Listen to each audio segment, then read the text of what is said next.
On dit souvent que les intérêts composés sont la 8e merveille du monde. Et c'est vrai, mais ce qu'on dit moins, c'est qu'ils peuvent aussi avoir une influence plutôt néfaste sur votre vie. Les intérêts composés, c'est un principe très simple, tu gagnes des intérêts sur des intérêts. Par exemple, si tu investis 10 000 €, la première année, tu vas gagner par exemple 7% sur ces 10 000 €, puis la deuxième année, tu vas gagner 7%, non pas sur les 10 000 €, mais sur 10 700 €. Chaque année, la base augmente, c'est d'abord très lent, puis ça devient exponentiel. Et c'est précisément ce phénomène-là qui change la donne. Prenons un exemple très concret. 3 personnes qui investissent au cours de leur vie et qui obtiennent en moyenne 8% sur leurs investissements. La personne A, elle commence à ses 23 ans et elle investit 200 € par mois.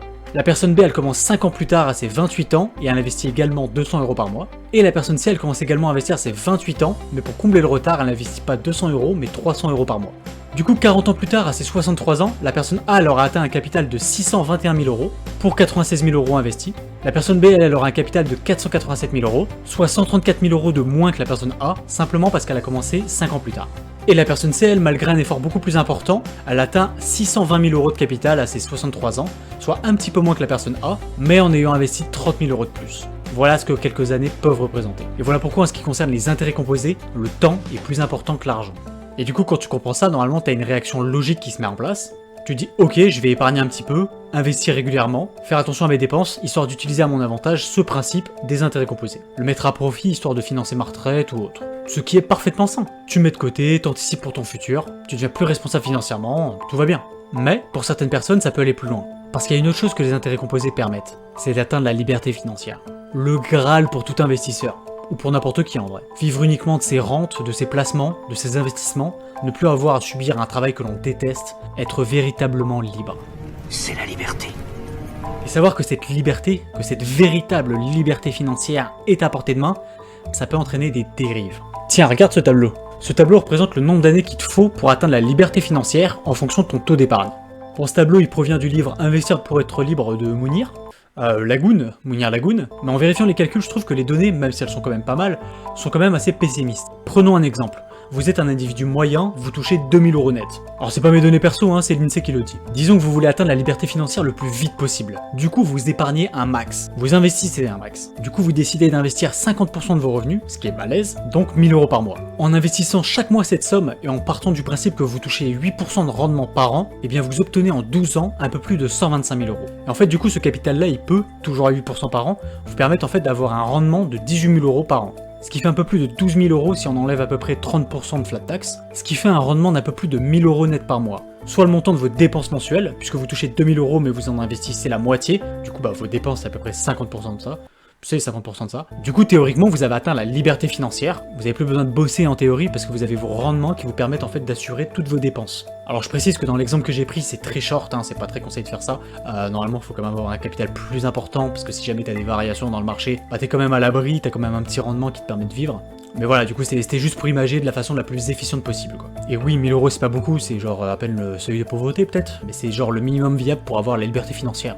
Et en soi, après, avec 1000 € tu peux partir à Bangkok, tu auras des frais pas chers, tu vois, des vies. Bref, c'est juste histoire d'avoir un exemple sur le principe. 12 ans d'effort, le reste la liberté. Et admettons que vous avez commencé à investir à vos 23 ans, en fait vous allez atteindre votre liberté financière à vos 35 ans. Techniquement, vous avez économisé 30 ans de votre vie. 30 ans où vous auriez dû travailler potentiellement dans un taf que vous détestez, tout simplement pour essayer espérer toucher la retraite à vos 65 ans. Même si bon, nous autres jeunes, la retraite on l'aura pas. Clique là-dessus, c'est important. Donc voilà, le véritable potentiel des intérêts composés. Ils peuvent pas seulement vous permettre d'avoir un peu plus d'argent, ils peuvent vous permettre d'être serein vis-à-vis de l'argent, et même d'atteindre la liberté financière. La vraie liberté. Et du coup, en sachant ça, on peut doucement, sans forcément s'en rendre compte, avoir un comportement qui change vis-à-vis de l'argent. On se met à plus regarder nos dépenses comme de simples dépenses, on se met à voir les choses en 4 dimensions. Chaque euro dépensé, ça devient un manque à gagner futur. Un resto devient une dépense superflue, un voyage entre potes, un sacrifice financier. Tu te mets en fait à voir chaque dépense quelconque comme une dépense inutile. Du coup, tu cherches à dépenser moins, tout le temps. La moindre petite économie devient une victoire, parce que tu sais que 10 € par-ci, 15 € par-là, ça peut représenter peut-être 1000 € ou 1500 € à la fin de l'année. Et que chaque dépense inutile que tu fais t'éloigne un peu plus de ta liberté. Alors tu te serres la ceinture, un peu plus, et encore un peu plus. Et là en fait, c'est ce qui m'est arrivé. J'ai découvert les investissements et les intérêts composés il y a quelques années, et pour quelqu'un comme moi qui a connu de grosses galères, ça m'a paru incroyable. L'idée en fait qu'en investissant on pouvait se créer un complément de revenus ou même atteindre la liberté financière, c'était insane. Alors du coup j'ai voulu mettre toutes les chances de mon côté, je me suis mis à épargner un max. Je suis quelqu'un d'assez compétitif, du coup moi quand j'ai un objectif, j'aime y aller à fond. Ce qui fait que quand je bossais, j'épargnais près de 60% de mes revenus. C'est balèze de fou, généralement c'est pas conseillé, et j'ai compris pourquoi. Sur le papier c'est impressionnant, et d'un point de vue financier, bah c'est top, parce que ça peut permettre en fait d'atteindre la liberté financière en à peine 10 ans. Incroyable. Tu commences à tes 23 ans, à tes 33 ans, t'es libre financièrement. C'est un truc de malade quand même. Mais la vérité, bah, c'est que c'est pas très fun. Pour réduire mes dépenses au max, je vivais dans un 9 mètres carrés, la douche dans le salon qui était aussi la chambre et la cuisine. Hein. Je me faisais très peu plaisir, alors que j'avais les moyens en principe. Même pour les courses, je prenais à chaque fois les trucs en bas du rayon, les produits les moins chers, parce qu'en fait toute économie est bonne à prendre. Pas parce que j'avais pas les moyens, mais parce que chaque dépense superflue te coûte en fait des semaines, voire des années de liberté. Quand tu vois les choses sous cet angle-là, la pression elle est monstrueuse. Du coup j'optimisais tout. Et petit à petit, je vivais moins. Parce que chaque dépense, chaque vacances, chaque plaisir en fait devenait superflu. Mais au final si t'enlèves tout ça, bah il stresse quoi. Métro, boulot, dodo. Encore et encore et encore. Et des soirées à faire du montage dans ton 9 mètres carrés. Mais en vrai, bah ça rend pas du tout heureux. Et c'est pour ça que je fais cette vidéo. Parce qu'à force de vouloir assurer mon futur, bah je négligeais mon présent.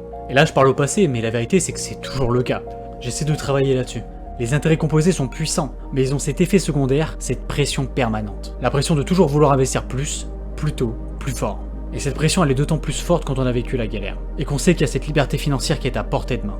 Aujourd'hui je pense qu'il faut trouver un équilibre, investir de façon saine, sans avoir cette pression de vouloir maximiser chaque euro, mais simplement d'investir suffisamment pour assurer son futur, sans transformer chaque plaisir en faute financière. Parce que certains moments de notre vie ne reviendront jamais, et en vrai aucun montant ne pourra les compenser. Même si on pourrait se dire qu'on pourrait les atteindre plus tard une fois qu'on a atteint cette liberté financière. C'est une chose sur laquelle je réfléchis encore, sur laquelle je travaille encore, mon rapport à l'argent, ce blocage psychologique par rapport à l'argent. Mais voilà, je voulais vous partager un petit peu ça dans une vidéo. Alors je sais que certains diront peut-être que cette pression mentale est en vrai presque une bénédiction, parce que ça veut dire que t'es en capacité d'épargner, et c'est pas le cas pour tout le monde dans la France de Macron, mais ça reste une pression qui est réelle, et je suis sûr que je suis pas le seul à la ressentir. Donc voilà, balance-moi ton avis là-dessus dans les commentaires, et on se voit dans une prochaine vidéo histoire de faire de belles choses.